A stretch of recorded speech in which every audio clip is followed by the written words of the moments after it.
Hello, grüezi, servus und g'day. Welcome to Tollescope, where I draw things and record the process for you to watch. I'm your host, Tolley, and in this episode I will be responding to a request regarding the last episode in which I had drawn my own imaginary location, which then turned out to be a real place in Lugano in the south of Switzerland. Being so amazed by the fact that a drawing I had done months earlier seemingly materializing in reality before my eyes, I said, amongst other things, maybe I should draw myself being rich. Soon afterwards, I got a suggestion from a viewer to do just that, to draw myself being rich. Manifest. And so I did. So presenting now, me being rich. Enjoy.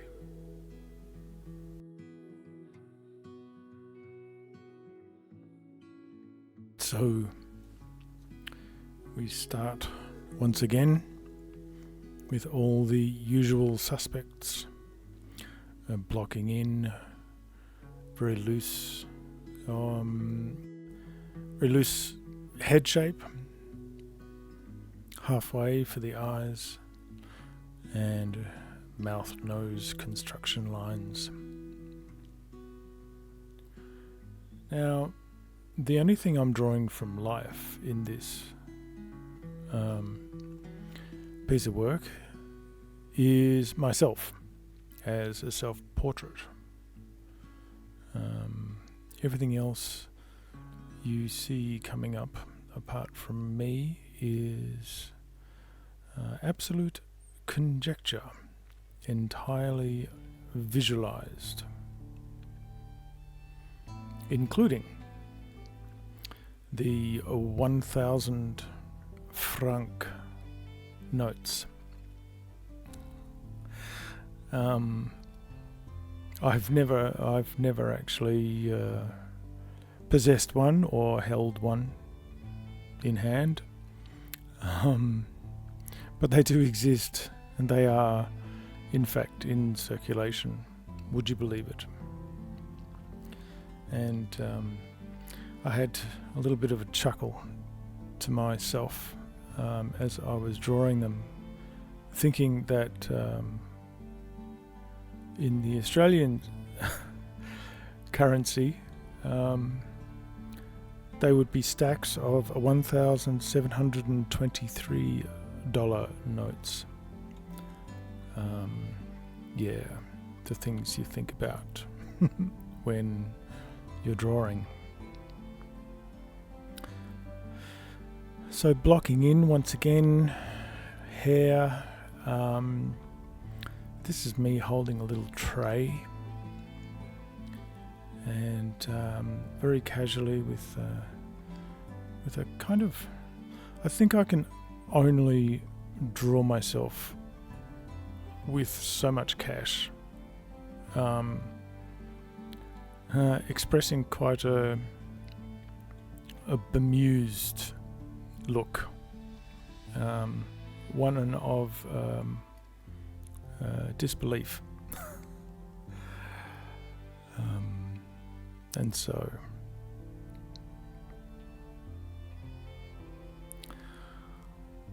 this is the first time that I've taken it upon myself to actively and consciously try to manifest something. Again, this is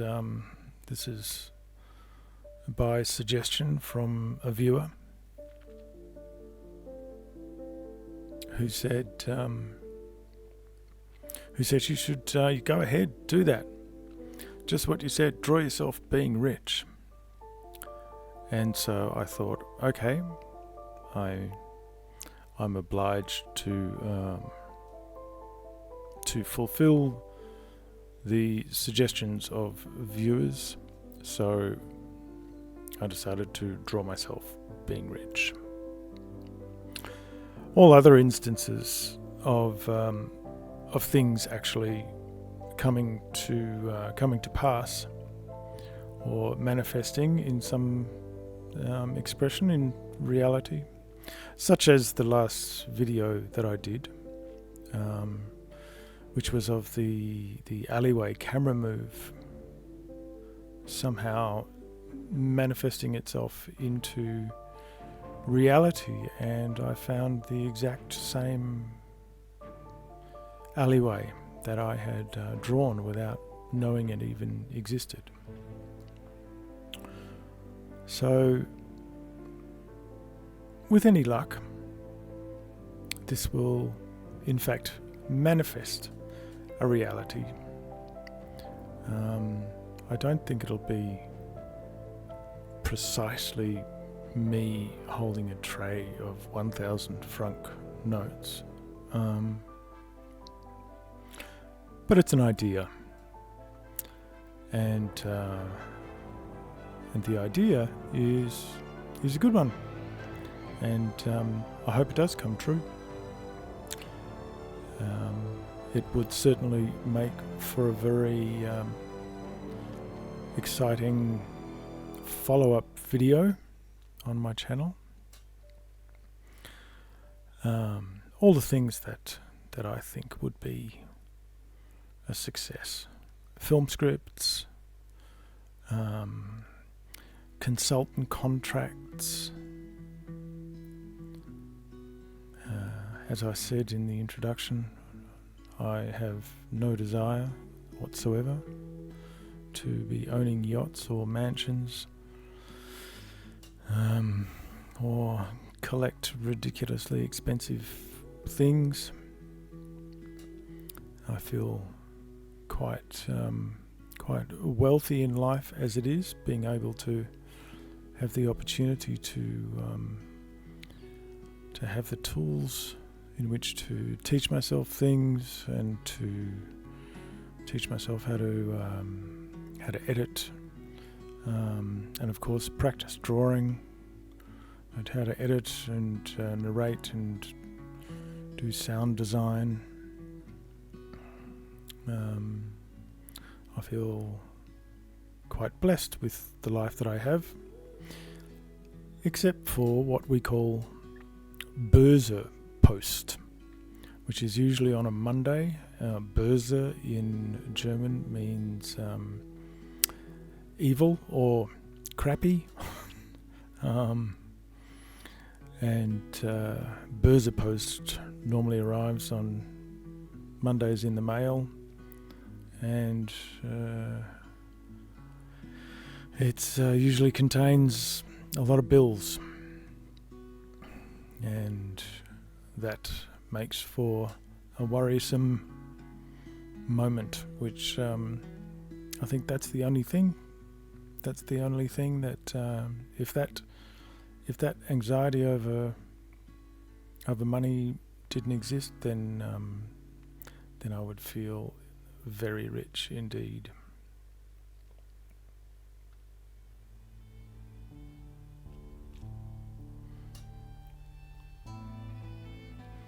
As I said, most of the time I find out later that something I've drawn has in fact manifested or even existed beforehand.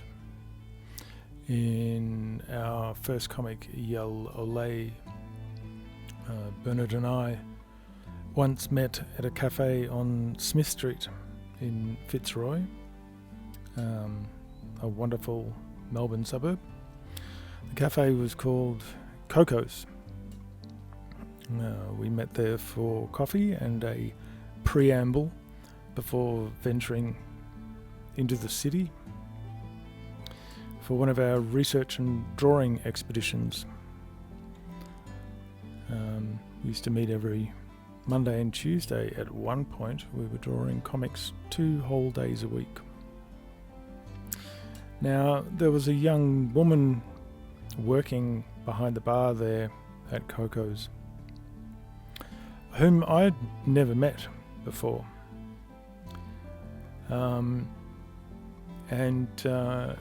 In Yellow Lay the comic, I had invented a character called Vanessa, and she was very tall and slender, with long, unusually long, flowing black hair, and she carries what can only be described as a sarcastic air about her. And I had nicknamed the character Vanessa the 6-foot cynic. Now, the young woman at Coco's, where Bernard and I were having coffee, was very tall and slender, with long flowing black hair, held back in a ponytail, just like Vanessa from our comic. And she carried about her a somewhat sarcastic air. And I said to Bernard, whilst we were having coffee, I'm going to do it. I'm going to ask her. And so, approaching the counter to pay, after we'd had our coffee, I did just that. I asked the young woman, I'm sorry, I don't mean to be out of turn, but does your name happen to be Vanessa? She looked at me and said, yes. How did you know that? I really, really wanted to say, well, I made you up. But I, in fact, was, just like I was in Lugano, I was rendered gobsmacked and quite speechless. I think that I tried to explain that my friend and I make a comic, and then I sort of just got really flustered, and I think I just had to leave. I really put myself out. So that was one of the first times. I think that time and Lugano were the most poignant of this sort of art meets reality moment. So back now to our floating dream world of 1,000 franc Swiss notes, along with I should say that CHF or CHF, CHF in German is like, it's the currency code. It's like AUD for Australian dollars. CHF. So lots of money and lots of CHF floating about here. And I did in fact try to give it a go, shading this by using a brush, and I felt that I just felt it got messy. I was tending to lose highlights and lose the crispness of the black pencil. So I deleted all of that shading effort, deleted those layers, and gave it a day or so of thinking, and just thought, well, I think I should just block it in and actually draw the outline of where shadows will be, and in cases like this around the paper here, and negative shapes. Actually just trim it, give it a go completely over the area and then trim it back. So I found it a much cleaner look. So I started playing with that and thought, shall I just leave it like this with one layer of grey, a 30%? Or shall I go back in? And so I did decide to go back in and clean things up and add another couple of depths to the shadow. You can see that fine line of me just drawing a shadow shape. And I think I've done them all in black, and then yes, I've done all of these layers in black so that they are opaque and they don't mix their transparencies. You don't get a confusion of transparency versus opacity. They're all solid black on the layer, and then I change the opacity of the layer. So I think I went a simple sort of 30%, 60% and 90% opacity. And there might be another one towards the end.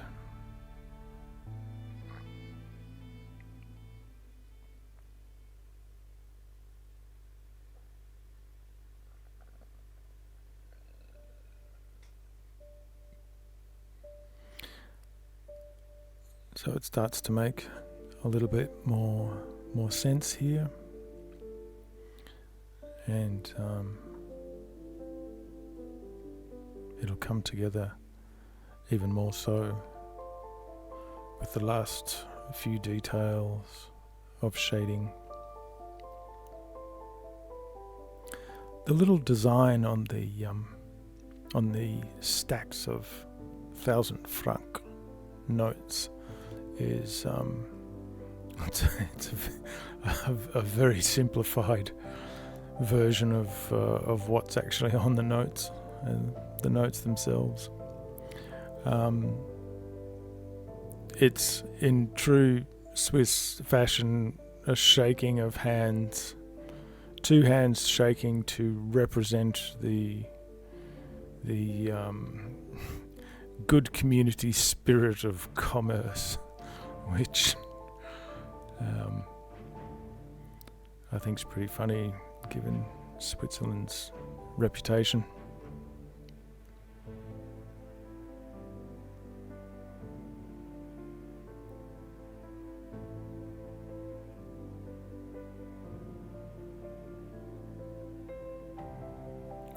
So I actually renamed those layers in their respective opacity percentages so that I can keep track of them.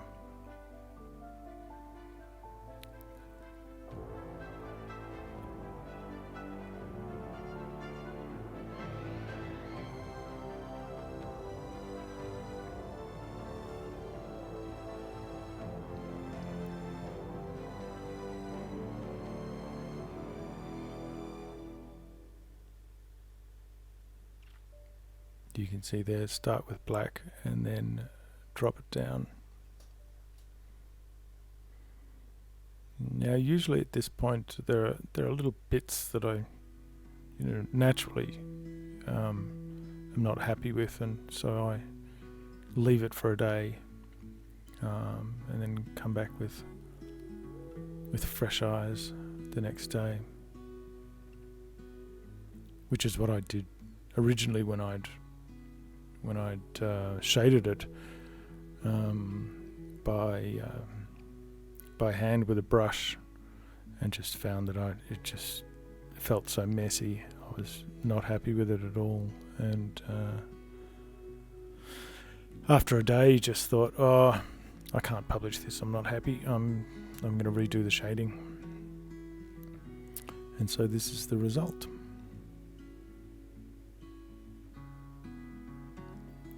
And then we get into the tweaking area, which is oddly quite satisfying. It really gives life to the saying, finishing touches.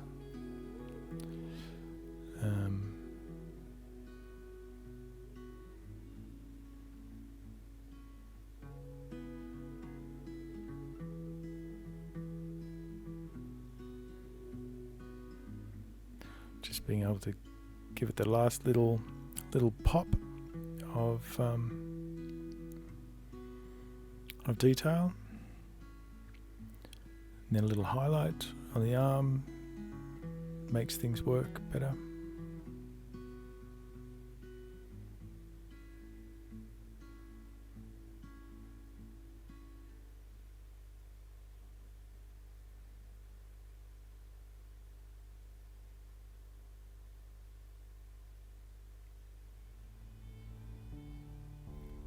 And so coming to a slow crawl towards the finish line.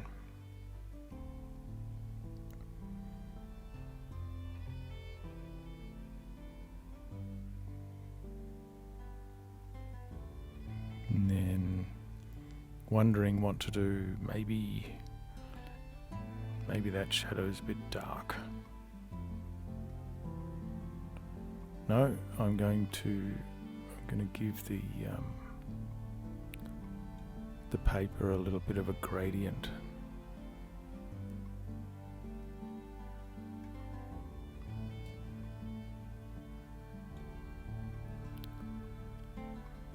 Bit of shadow on this floating scripts and paperwork.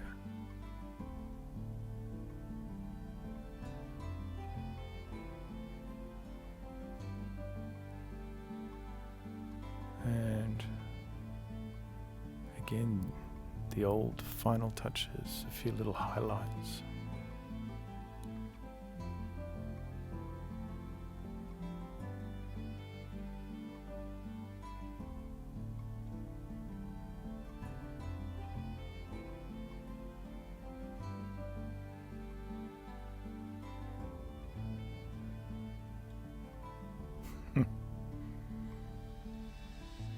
Little joke to myself. Both kinds of interest, being the likes and the percentage of investments.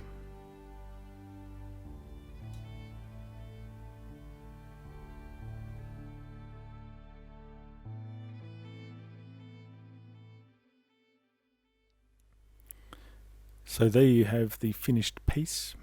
This is me, Tolley, being rich.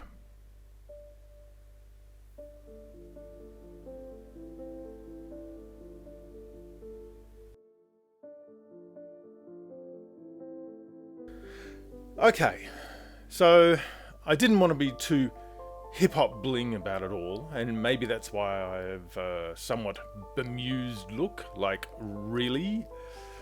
I mean, what is rich anyway? I certainly don't yearn for mansions or yachts or such like.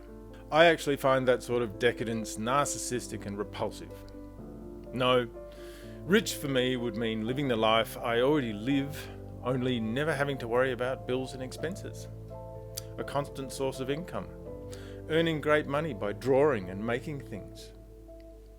For me, that would mean being rich.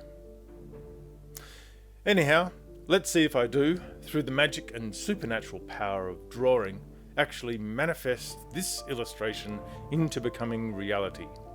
I will keep you updated.